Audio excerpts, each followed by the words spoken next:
It is still quite chilly out today. We did have some sunshine earlier, but the temperatures remain in the 20s. In the 20s and low 30s, Lisa. Yeah, we have not broken the freezing mark here in our backyard for 8 days straight. So still kind of chilly, just not quite as cold as it has been over the past few days. Of course, on Wednesday and Thursday nights, boy, it was cold and windy, and that made it feel like more like 5 to 10, if not 15 degrees below zero, whereas today we felt like the thermometer reading after sunrise. Still had the winds gusting before sunrise, and that's when we clocked in these wind gusts across the region. Up to 32 miles per hour in Scranton, up to 43 miles per hour in Mount Pocono. But they really died down as we headed into the morning, and now, boy, winds are calm, less than 10 miles per hour across the entire area. Welcome change compared to what we've had pretty much all week. Today's high temperatures only got up to the upper 20s in Avoca. Same for Mount Pocono. At least Williamsport and Selinsgrove hit the freezing mark, but looking back at our temperature history over the past 13 days, Lisa's right, we were in the 20s now for many days in a row, 7 days worth of temperatures topping out in the 20s. And if you count the temperatures that were below the freezing mark, it's been 8 days since last Friday. Today made 8 days in a row of temperatures below 32 degrees. I think we'll have another one tomorrow too. Right now temperatures are in the 20s and low 30s in the Susquehanna Valley. Same through Schuylkill County, 30 in Auburn, 31 for Selinsgrove, 30 in Williamsport, and 30 for Lewisburg. And these cold temperatures at least are great for the skiers and snowboarders across the region. Lots of folks coming down the slopes right now in Blue Mountain, and same for going up these slopes in their ski lifts as well. Current temperature right now, 26 degrees. We had a sunset at 4:53, winds coming out of the northwest at only 5 miles per hour. And hey, for those of you who do like the snow, we are well above average. By now, we normally have about 14 inches in our snow bucket, whereas we're closing in on 20 inches of snow.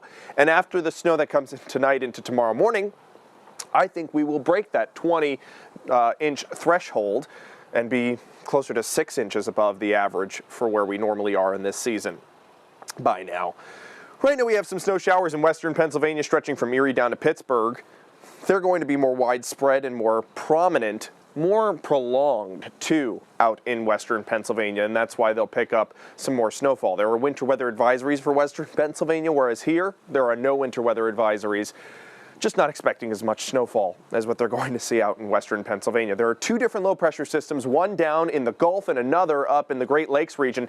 They're kind of fusing their moisture, but the more significant and substantial snowfall is going to stay in the area of Tennessee and North Carolina. More than 6 inches of snow possible there. Same for the Appalachians of West Virginia. But here in Pennsylvania, just not going to see as much, especially here in northeastern Pennsylvania. We'll start to see the flakes flying around in central Pennsylvania by around midnight. And they'll continue as they slide across eastern Pennsylvania by sunrise, but notice how they're scattered in nature and they really start to break up past sunrise. So future accumulations, probably less than an inch across the region. And those clouds might start breaking up by sunset and overnight, Saturday into Sunday. A lot of clear skies, allowing us to cool off substantially Saturday into Sunday morning, Going into Sunday throughout the day, I think we're going to see a good deal of sunshine into the afternoon, and that'll help us to warm up to Monday. We'll see the clouds once again. Here are your accumulations, less than an inch for pretty much everybody. For Potter and Tygo counties, those are the only places I think we could pick up more than 2 inches in isolated spots. The Poconos, probably 1.5 inches. Same for the hilltops around Scranton, Carbondale. A little bit more than an inch possible, but the real bullseye of this storm will be down in Tennessee and North Carolina up through the Appalachians of West Virginia, expecting over 6 inches of snow there.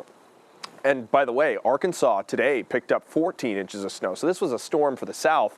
Not normally the case. Normally we see more snow here in the north, but it's cold enough, far enough south to sustain the snow. Now tonight it's not going to be windy at all. Tomorrow some gusts up to 20 miles per hour possible. So it could be breezy from time to time, just not as gusty as it has been over the past few days.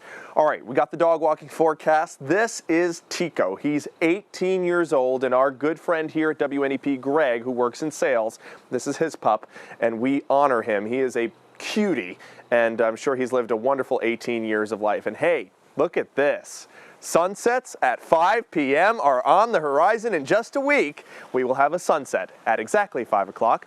And 2 weeks from now, on the 31st, sunset will be almost at 5:20. There's a look at your 7-day forecast. Temperatures above the freezing mark for Sunday and Monday. Then we drop back down to the teens and 20s Tuesday through Thursday of next week, Lisa. So, hey, temperatures above freezing. Sunsets at 5 o'clock. There's a lot to look forward to. Absolutely. And we should mention that you do have on layers of clothes because it's 26 degrees out there. do. The people see you without a coat on. It's not warm out there. I have the cardigan and I have 4 layers underneath, 2 pairs of pants. So all right. I'm kind of deceiving to the public right now. All right. Thank you, Jeremy. Yep.